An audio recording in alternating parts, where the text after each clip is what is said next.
மக்களே, தமிழக அரசு சமூக நலத்துறையிலேருந்து வேலைவாய்ப்பை அறிவிச்சிருக்கு. சரிங்களா? சம்பளம் எவ்வளோ அப்படின்னு சொல்லி பார்ப்போம். 22,000 நீங்கள் சீனியர் கவுன்சிலராக வேலை பார்க்கணுன்னு ஆசைப்பட்டீங்களா? 22,000 சம்பளம். சரிங்களா? அடுத்தது கேஸ் ஒர்க்கர் அப்படின்ற வேலைக்குமே 18,000 சம்பளம் தராங்க. இதுக்கு எப்படி அப்ளை பண்ணுறதுன்னு தொடர்ந்து இந்த வீடியோவை ஸ்கிப் பண்ணாமல் ஃபுல்லாகவே பாருங்கள். உங்கள் ஃப்ரெண்ட்ஸ் அண்ட் ஃபேமிலிக்கும் அதிகபட்சமாக ஷேர் பண்ணுங்கள்.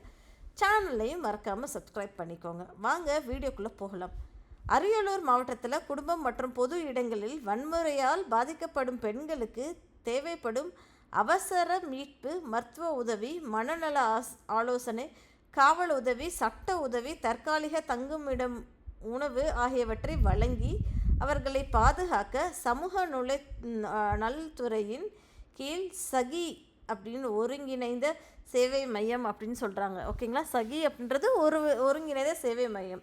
அதில் பணிபுரிய கீழ்கண்ட நிலையங்களில் ஒப்பந்த பணியாளர்களை தேர்வு செய்யப்படுகின்றனர். ஸோ அவங்க தெளிவாகவே என்ன சொல்லியிருக்காங்க, சகி அப்படின்ற ஒரு திட்டத்தில் கீழே தான் உங்களை வேலைக்கு எடுக்கிறோம் அப்படின்ற மாதிரி சொல்லியிருக்காங்க. இன்னொன்று என்னன்னா, கான்ட்ராக்ட் பேசிஸ் தாங்க இந்த வேலைவாய்ப்பு. பெர்மனன்ட் போஸ்டிங் கிடையாது, கான்ட்ராக்ட் பேசிஸ்க்கான ஒரு வேலைவாய்ப்பு. சரிங்களா? இதுக்கும் அரியலூர் மாவட்டத்தில் எடுக்கிறாங்க அப்படின்ற மாதிரி சொல்லியிருக்காங்க. கடைசி நாள் இதுக்கு அப்ளை பண்ணுறதுக்கு 24/10/2025 மாலை 5 மணிக்குள் விண்ணப்பிக்கணும் அப்படின்ற மாதிரி சொல்லியிருக்காங்க. சரிங்களா மக்களே? ஸோ ஃபஸ்ட்டு வேலைவாய்ப்பு என்ன அப்படின்னா, மூத்த ஆலோசகர் அப்படின்ற மாதிரி சொல்லியிருக்காங்க. அது என்ன மூத்த ஆலோசகர் அப்படின்னா, சீனியர் கவுன்சிலர் அப்படின்ற மாதிரி சொல்கிறாங்க.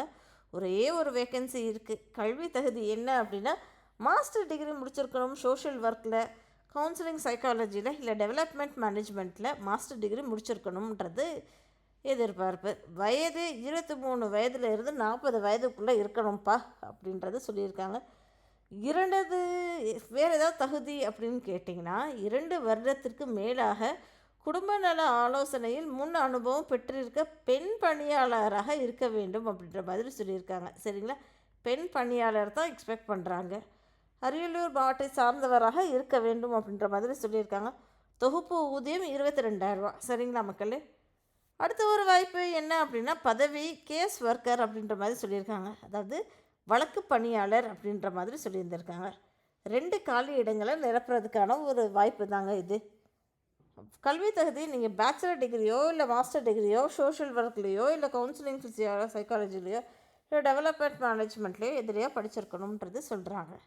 வயது 21 வயசுலேருந்து 35 வயசுக்குள்ளே இருக்கணுன்ற மாதிரி சொல்லியிருக்காங்க. தகுதி 1 வருடத்துக்கு மேலாக குடும்ப நல ஆலோசனையில் முன் அனுபவம் பெற்று பெண் பணியாளராக 24 மணி நேரம் சேவை அளிக்கும் வகையில் சுழற்சி முறையில் பணி அமர்த்தப்படும்ன்ற மாதிரி சொல்லியிருக்காங்க. சரிங்களா?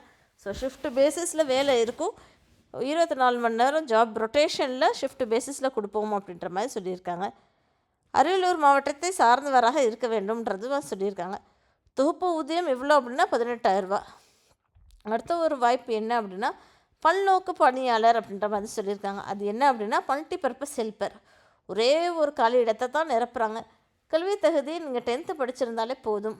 வயது 21லேருந்து 40 வயசுக்குள்ளே இருக்கணும்ப்பா அப்படின்ற மாதிரி சொல்லியிருக்காங்க. சமைக்க தெரிந்தவராகவும் 1 வருடம் முன் அனுபவம் பெற்ற பெண் பணியாளராகவும் 24 மணி நேரம் சேவை அளிக்கும் வகையில் சுழற்சி முறையில் பணி அமர்த்தப்படும் அப்படின்ற மாதிரி சொல்லியிருக்காங்க. இதுக்கு சம்பளம் ஊதியம் உங்களுக்கு மாதந்தோறும் 10,000 வழங்கப்படும்ன்ற மாதிரி சொல்லியிருக்காங்க.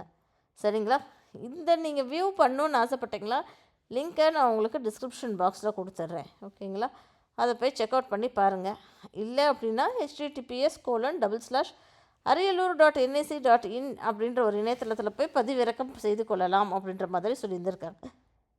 நீங்கள் விண்ணப்பங்கள் ஒரு முகவரிக்கு தான் அவங்களுக்கு அனுப்பணும். அது என்ன முகவரி அப்படின்னு சொல்லி பார்த்தோன்னா, மாவட்ட சமூக நல அலுவலகம், அறை எண் 20, தரைத்தளம், மாவட்ட ஆட்சியர் அலுவலகம், அரியலூர் அப்படின்ற மாதிரி கொடுத்துருக்காங்க. சரிங்களா மக்களே? இந்த லிங்கை நான் உங்களுக்கு டிஸ்கிரிப்ஷன் பாக்ஸில் கொடுத்துட்றேன். மறக்காமல் சேனலை சப்ஸ்கிரைப் பண்ணிக்கோங்க.